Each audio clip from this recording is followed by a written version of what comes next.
Hey, what's up guys, welcome back to another shader tutorial. Today we are going to be looking at deforming our mesh. Previous episode we changed the texture on top of it. This time we're actually going to play with the geometry. So if we have a quick look at this while it's playing, I'm going to remove the maximize on play. We have an object that waves like a flag. When you click on it, you see the outline is actually matching to the deformation, but this thing is calculated on the GPU only, and it's really important to know that.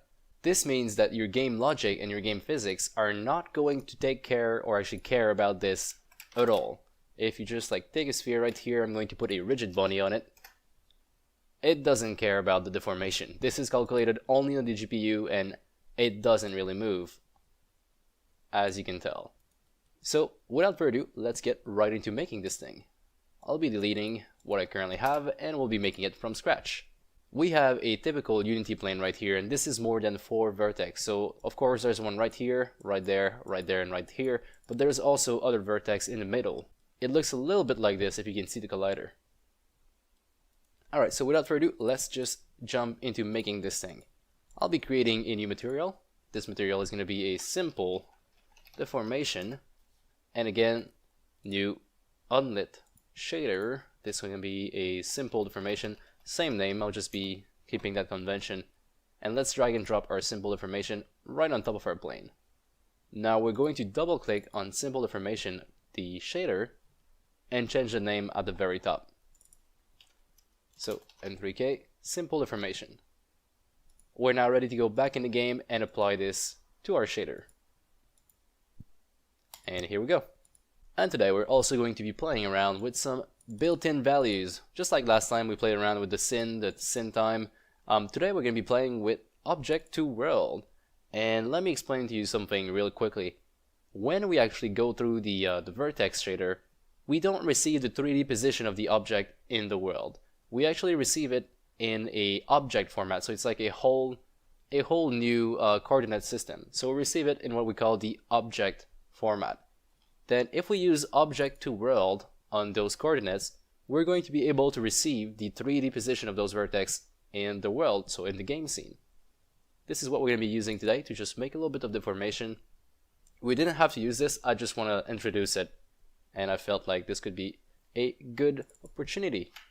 Alright, so let's open up the simple information. We don't even have to worry about any of that. We know that we're doing deformation, we're modifying the geometry, so we want to be right here in the Vertex Shader. Now this is going to look like super easy, and it actually is, but let's have a look at what we have here. The first line we get right here is o.vertex, so the position of our vertex is going to equal Unity object, so that's our object space, to clip position. And this is basically just a macro to say, take the coordinates we have in object space, that's what we get at first, and then match it to my screen pixel so I can actually see it at the proper placement. So we go from the Unity object coordinate to the actual screen space. Now I'm going to go just in between them and actually declare myself a float 3. This float 3 is going to be for the world position. Now to get the world position, what we have to do is to actually multiply our current view metrics, so the one we receive in object space, and we need to actually multiply it with the object to world matrix. So we're going to do multiply, so mul. Mul stands for multiply. There is a lot of other keywords like this. I'm discovering them at the same time as you. So right here I would type in the object to world that we saw earlier. So object to world like this. But since the new Unity came out, well, not really new, but a little while ago, they replaced the object to world by Unity object to world, just like this. And this change is actually done automatically. So if you had like shader in the past that use the object to world, the previous version, it's going to upgrade and change your code for the Unity object to world. And then we want to be using the vertex we receive in parameters, so v.vertex, just like this. And let me explain why we want to be using this one and not that one. That one already got modified. This one is already in screen space, so it's already it's ready to be rendered on your player screen.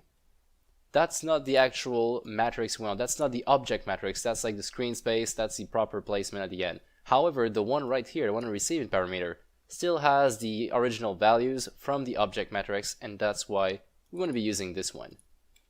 So I can say XYZ because I only want to affect the XYZ component. since we're a float 3. This thing would return you, by default, it would return you a XYZW, so like a vector 4, but we only need 3 floats for the world position. So now we have our world position. What could we do with it? There is a lot of things we could do with it, and we're going to do a lot of things in the future shader, but today we are only going to be using it in some kind of formula to create a wave. We're going to be using this to modify a formula in which we deform the mesh. But before we go any further, let's just say that this thing isn't here. I'd like to show you something real quick.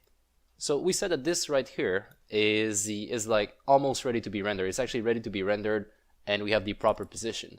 What if we do o.vertex.y, so we only modify the y, and we do say plus equal 1.